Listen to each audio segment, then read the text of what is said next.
자, 여러분 안녕하세요. 꽃보다 취업 강원 대표입니다. 오늘은 여러분들한테 사조그룹 채용을 가지고 왔어요. 사조그룹이 다른 기업처럼 상하반기 이렇게 채용하는 게 아니라 분기별로 채용하더라고요. 저도 저희 학생들한테 굉장히 많은 기회를 주고 있어서 감사한 기업으로 생각을 하고 있고요. 2024년 상반기가 굉장히 힘들었는데 하반기도 만만치가 않다. 지금 공고 자체가 식품 기업들도 삼양그룹이나 빈그레 같은 곳들도 국내 영업 자체가 없는 걸 봐요. 이게 가뜩이나 경기가 어려워서 TO를 많이 줄였는데 지금 그래도 제일 TO가 많은 게 국내 영업이었는데 그런 걸 다 줄여버리면 우리 어딜 늘한 거야, 그쵸? 굉장히 쉽지 않은 만만치 않은 시즌인데 내년엔 더 어려울 것 같다는 생각이 드니까 올해 꼭 열심히 원서 많이 내셔서 꼭 취업하셔야 될 것 같고요. 왜 이렇게 24년이 어려운 시즌이고 대응은 어떻게 해야 되는지는 제가 위에 링크를 드렸으니까 꼭 보시면 좋을 것 같습니다. 여러분들이 취업 상담에 오시면 직무 설정, 방향성 설정, 제가 작성한 자소서 보고서 와, 자소서가 이런 거구나. 그리고 여러분들 자소서 상태 평가, 스펙 평가 이런 거 다 해드리니까 꼭 오시면 좋을 것 같아요. 여러분들의 구독과 좋아요가 저한테 큰 힘이 되니까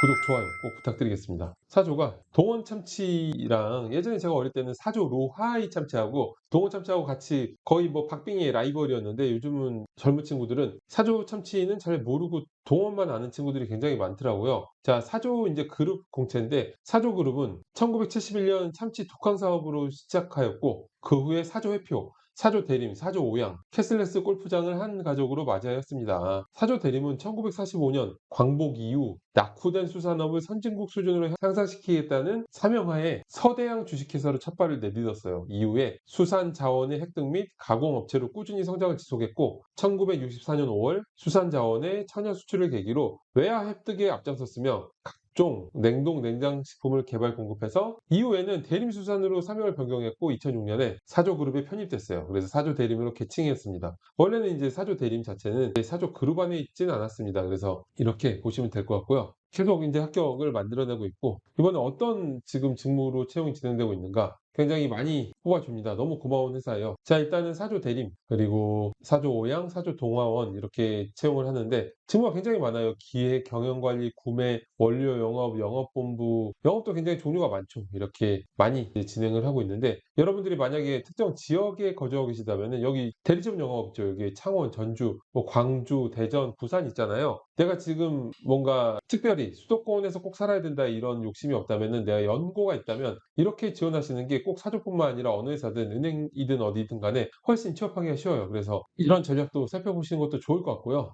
요즘 중고 신입이 인기이기 때문에 이렇게 일을 하시다가 또는 경력을 쌓아서 이런 커리어를 바탕으로 더 좋은 곳으로 이직할 수 있는 발판도 마련할 수 있잖아요. 그래서 다양한 어떤 기회가 있다. 한번 생각해 보시는 것도 좋을 것 같고요. 일단은 지원 기한은 11월 1일 금요일까지입니다. 잊지 말고 지원하시면 좋을 것 같아요. 사조도 이제 첫 번째 항목은 지원 분야 직무와 관련해서 본인이 보유한 역량을 모시고 해당 역량을 갖추기 위해 노력한 본인의 경험에 대해 구체적으로 작성하는 항목인데 이제 이런 항목들은 경험 항목 중에서 스토리를 넣는 게 아니라 내가 직접적으로 직무하고 관련된 만한 얘기들을 풀어넣는 거예요. 예를 들어서 뭐가 있을까요? 중고 신입 인턴 같은 업무 경험이 있으면 그런 것들 뭐 천재니까 그런 거 하나에다가 뭐 데이터 역량이 있으면 데이터 역량, 협상력 있으면 협상력 이런 걸 쌓기 위해서 노력했던 그런 과정을 타이트하게 풀어내면 되는 거겠죠. 그런 다음에 이런 역량을 쌓았다. 이렇게 작성하시는 거고요. 두 번째 항목은 목표를 수립했으나 달성하지 못했던 경험과 부족했던 역량은 무엇인지 그 과정을 통해서 느끼거나 배운 점을 작성하는 항목인데 자, 일단 이런 건 스토리텔링 항목이죠. 여러분들이 이런 항목을 내가 어떤 프로젝트를 설명하듯이 마치 매출 5% 향상시킨 게 이 항목에서 가장 어필해야 될 이야기인 것처럼 착각하면은 채용담자는 이걸 읽어볼 수가 없어요. 그런 걸 읽으려면 외우면서 봐야 돼요. 여기는 스토리텔링을 해서 한 호흡에 읽히게 만드는 거죠. 그래서 스토리를 넣어서 내가 어떤 사람으로 보이게끔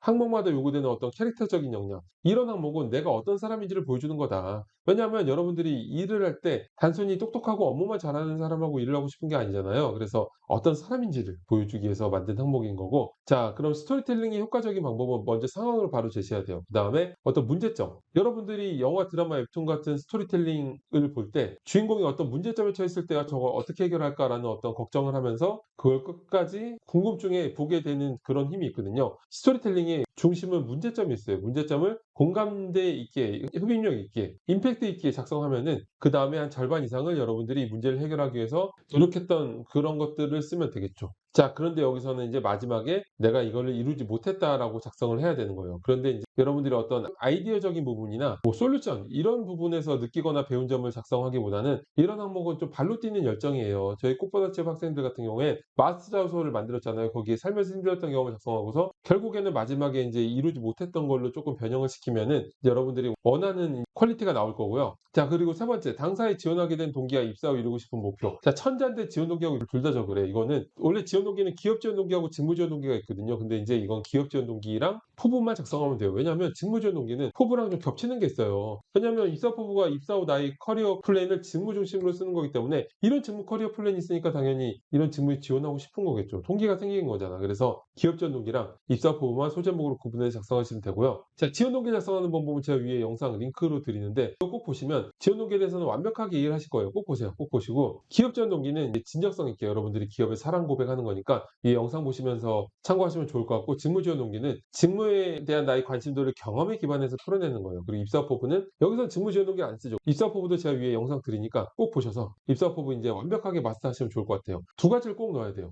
뭐냐면 나의 어떤 경험이 이 회사의 성장에 기여할 수 있는지, 기여라는 포인트가 있다. 그리고 나의 입사 후 커리어 플랜, 직무 중심적인 거 2단계로 작성하시면 좋고요. 마지막 경력 기술서. 경력 지원자인 경우 작성하는 건데 저는 근데 이거를 경력 지원자가 아닌 경우에도 인턴이나 이런 걸로 넣으라고 하고 있어요. 왜냐면은 경력 지원자인 경우 작성을 한 건 인제 어떤 부담감을 줄이려고 하는 거지, 내가 인턴을 멋있게 써서 또는 중고 신입이어서 업무를 한 게 있다, 멋있게 만든 게 있는데 안 넣을 이유가 없죠. 그래서 저희 학생들이 이걸 넣고서 인제 합격 소식을 계속 만들었기 때문에 꼭 넣으시면 좋을 것 같고요. 자, 여러분 오늘 사조 대림, 사조 그룹 인제 채용 공고를 같이 봤는데 취업 상담에 오시면은 직무 설정, 방향성 설정, 여러분들 자소서 상태 평가 얼마나 지금 형편없는지, 내 스펙으로 어느 정도 갈 수 있는지 제가 전부 다 봐 드릴 테니까 찾아오세요. 저도 여러분들하고 직접 얼굴을 맞대고 상담할 수 있는 시간이었으면 좋겠습니다. 저는 오늘 이걸로 마치겠습니다. 감사합니다.